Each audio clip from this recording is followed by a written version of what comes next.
វាក្អមមិនត្រឹមតែជាល្បែងប្រជាប្រិយខ្មែរសម្រាប់កំសាន្តតែផ្សារភ្ជាប់នឹងអត្ថន័យនៃជំនឿមួយទៀតក្នុងចំណោមល្បែងប្រជាប្រិយខ្មែរជាច្រើនល្បែងវាក្អមក៏ជាល្បែងមួយដែលកំពុងពេញនិយមខ្លាំងដែលត្រូវបានគេយកមកលេងកំសាន្តក្នុងពិធីបុណ្យចូលឆ្នាំឬសង្ក្រាន្តនៅតាមទីតាំងនានាបទល្បែងវាក្អមជាល្បែងប្រជាប្រិយមួយប្រភេទដែលគេតែងនិយមលេងក្នុងពិធីបុណ្យចូលឆ្នាំដើម្បីបង្កលក្ខណៈសប្បាយប៉ុន្តែវាបានបង្កប់នូវអត្ថន័យទៅលើជំនឿដែលគេជឿថាល្បែងនេះមានគោលបំណងដើម្បីដេញរឿងមិនល្អរឿងមងសៅទៅតាមអំបែងក្អមដែលបានវាយបែកចំពោះការលេងល្បែងនេះត្រូវមានការរៀបចំទុកមុនឲ្យបានល្អនិងត្រូវរកបង្គោលពីរសងខាងអាចជាដើមឈើឬសសរណាមួយដើម្បីចងខ្សែដែលមានប្រវែងនិងទំហំសមរម្យក្នុងការទ្រទ្រង់និងទម្ងន់ក្អមនៅក្នុងក្អមគេមានដាក់ម្សៅក្រអូបតំណាងសិរីសួស្តីតែឡែកគេត្រូវត្រៀមដំបងទុកមួយមានប្រវែងសមាមាត្រទៅនឹងកម្ពស់ក្អមតាមធម្មតាគេត្រូវការក្រមារុំភ្នែកអ្នកវាយឲ្យជិតរួចធ្វើការបង្វិល3ជុំបន្ទាប់មកទៀតគេលែងឲ្យអ្នកវាយក្អមតាមការទទួលអារម្មណ៍ដឹងរបស់ខ្លួនអ្នកណាវាយក្អមនោះអស់គ្រប់កំណត់3ដងចាត់ទុកថាចាញ់ដោយឡែកប្រសិនបើវាយក្អមបែកនោះចាត់ទុកថាឈ្នះចិនអីល្អថ្លៃថ្លាក៏ឲ្យសង្សារផាំងប្រថ្មី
អើ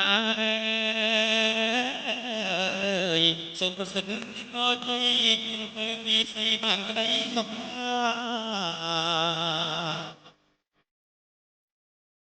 ថ្មីចិត្តស្អីថ្មីសង្សារផ្លាំងអើយ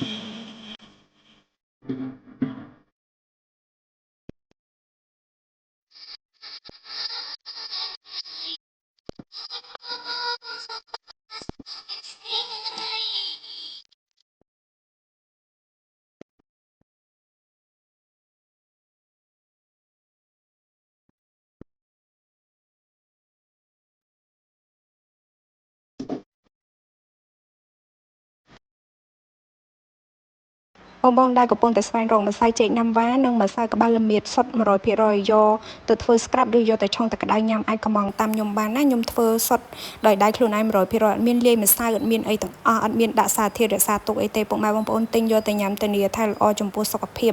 ល្អចំពោះស្បែកអញ្ចឹងសម្រាប់បងប្អូនដែលចង់បានអាចកំងបាន